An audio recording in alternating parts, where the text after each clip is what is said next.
তৃণমূলের দুই জয়ী প্রার্থীর শপথ ঘিরে জটিলতা। জল্পনা বাড়িয়ে রাজভবন থেকে দিল্লির উদ্দেশ্যে রওনা দিলেন সিবি আনন্দ বোস কিছুক্ষণ আগেই। আর এদিকে বিধানসভায় শপথ গ্রহণের জন্য অপেক্ষায় দুই জয়ী প্রার্থী। বিধানসভার সামনে প্ল্যাকার্ড হাতে বিক্ষোভ তৃণমূলের জয়ী দুই প্রার্থীকে গতকালই শপথ নিতে চিঠি পাঠান রাজ্যপাল। প্রবীর চক্রবর্তী আমাদের প্রতিনিধি রয়েছেন আমাদের সঙ্গে সরাসরি বিধানসভা থেকে। প্রবীর, রাজ্যপাল কিছুক্ষণ আগে দিল্লির উদ্দেশ্যে রওনা দিয়েছেন, এই পরিস্থিতিতে দুই বিধায়ক, নবনির্বাচিত বিধায়ক, তারা ঠিক কি বলছেন?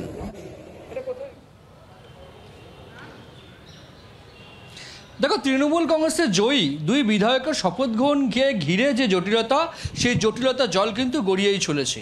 একদিকে তুমি দেখতে পাচ্ছ যে বিধানসভার সিঁড়িতে তৃণমূল কংগ্রেসের দুই জয়ী বিধায়ক উপনির্বাচনে ভগবানগোলার রিয়াত হোসেন সরকার এবং বরানগরের সায়ন্তিকা ঘোষ প্রায় 3 ঘন্টা, সায়ন্তিকা ব্যানার্জি প্রায় 3 ঘন্টা তারা বিধানসভার সিঁড়িতে বসে রয়েছেন। একটাই দাবি, শপথ করান। পরিষদীয় রাজনীতিতে যারা অত্যন্ত পুরনো তারা মনে করে বলতে পারছেন না যে এই ধরনের ছবি বিধানসভায় কবে দেখা গেছে, যে শপথ করান এই নিয়ে বিধায়ককে ধর্নায় বসতে হচ্ছে, অবস্থানে বসতে হচ্ছে, এবং বিধানসভা আর রাজভবনের মধ্যে যে সংঘাত সেটা কিন্তু বেড়েই চলেছে। আমি একটু প্রথমে সায়ন্তিকা ব্যানার্জির সঙ্গে কথা বলার চেষ্টা করব। সায়ন্তিকা, প্রায় 3 ঘন্টা হয়ে গেল বিধানসভার সিঁড়িতে আপনি বসে রয়েছেন। অন্যদিকে রাজ্যপাল তিনি ইতিমধ্যেই রওনা দিয়েছেন, কলকাতা থেকে দিল্লির উদ্দেশ্যে এয়ারপোর্ট যাচ্ছেন। এর সমাধান কোথায় তাহলে? সমাধান কি আছে? সমাধান তো কিছু নেই এখানে। আর আমরা এখানে 3 ঘন্টা কেন, মনে হচ্ছে আরও 1.5 বছর ধরে বসেই থাকতে হবে এখানে। কারণ কোনো তো হেলদোল আমি দেখছি না। মানে আমাদের কি ভুল হয়েছে সেটা আমাদের বলে দেওয়া হোক, তাহলে আমরা সেই অনুযায়ী সংশোধন করে নেব।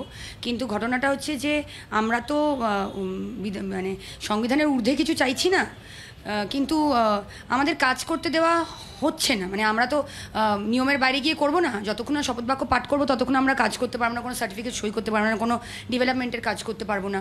তো বুঝতে পারছি না দোষটা কোথায় আমাদের দুজনের।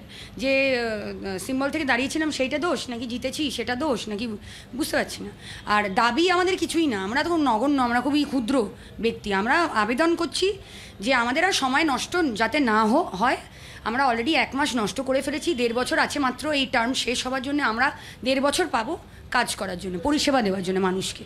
তো সেটা যাতে আমাদের দেওয়া হয়, এবং আমরা এটাই আবেদন করেছি। আমরা জানতে চেয়েছি এটাই যে আমাদের শপথ বাক্যটা কে পাঠ করাবে, সেটার উত্তরটা উনি কেন দিচ্ছেন না আমরা বুঝতে পারছি না। রাজভবন বলছে শপথ গ্রহণের সমস্ত ব্যবস্থা ছিল। অর্থাৎ এই মুহূর্তে একেবারে অস্পষ্ট যে শেষ পর্যন্ত ঠিক কি হতে চলেছে, তার কারণ রাজ্যপাল তিনি দিল্লির উদ্দেশ্যে রওনা দিয়েছেন। এদিকে বিধানসভায় এখনো ধর্নায় রয়েছেন এই দুই তৃণমূলের নবনির্বাচিত বিধায়ক, একদিকে ভগবান গোলা, অন্যদিকে বরানগরের সায়ন্তিকা ব্যানার্জি এবং রিয়াত হোসেন সরকার। আমাদের নজর থাকবে শেষ পর্যন্ত পরিস্থিতি কোন দিকে গড়ায়। প্রবীর, ধন্যবাদ।